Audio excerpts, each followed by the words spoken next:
Hey guys, good morning. So today I'm making breakfast and I decided to make some pancakes and sorrel jam to put over it. So here I have the sorrel and then I want to add some cinnamon,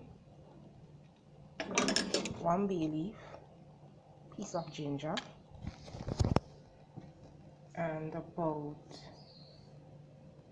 half cup of white sugar. And I'm going to leave this to boil on low and let it thicken up, and then I'm going to come back and show you guys how it looks. So I added one bay leaf, about half teaspoon cinnamon powder and ginger, half cup sugar. It can increase. If I want it to be really thick, I will may have to put some more sugar, but we'll watch it and see how it combines and how it if it thickens. If it's not too thick, I'm gonna add some more sugar to it. Okay, so I'll be back.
Thicken up.